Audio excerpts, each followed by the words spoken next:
বিশ্বরূপস্য ভার্যাসি পদ্মে পদ্মালয়ে শুভে সর্বত পাপিমাং দেহি মহালক্ষ্মী নমস্তুতে। জয় মা লক্ষ্মী দেবীর জয়।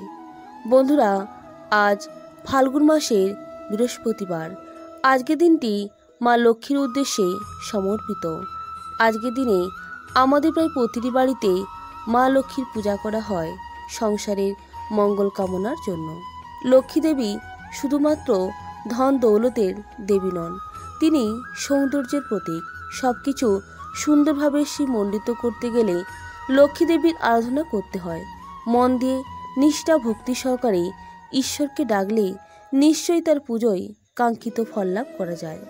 বন্ধুরা, আজ বৃহস্পতিবার, লক্ষ্মীবার।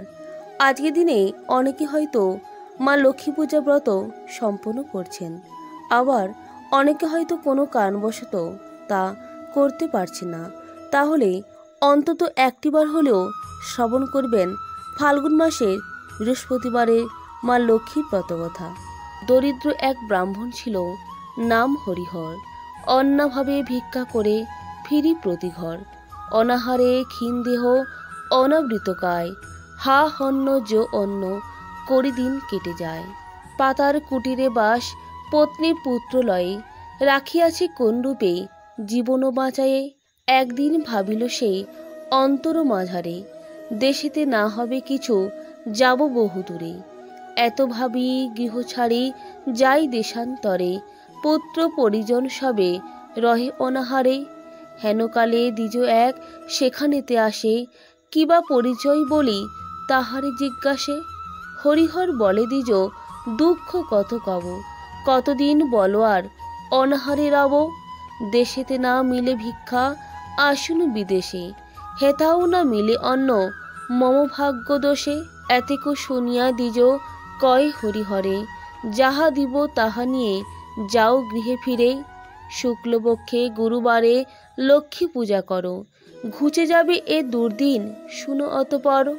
বিপদে আপদে ত্রাতা লক্ষ্মী দেবী হন, করুণা হইলে তার পাবে বহু ধন। এত বলি দ্বিজবর সে স্থান ত্যাজিল, হরিহর নিজ গৃহে তখনই চলিল।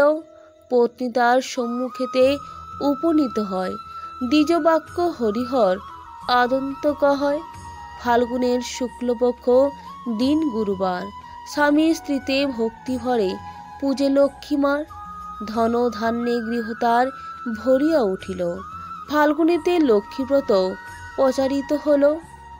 বন্ধুরা, এই ছিল আজকের ফাল্গুন মাসের বৃহস্পতিবারের লক্ষ্মী পূজার ব্রত কথা। প্রত্যেকে ভালো থাকবেন, সুস্থ থাকবেন। নমস্কার, ধন্যবাদ। ঈশ্বর আপনার মঙ্গল করুক।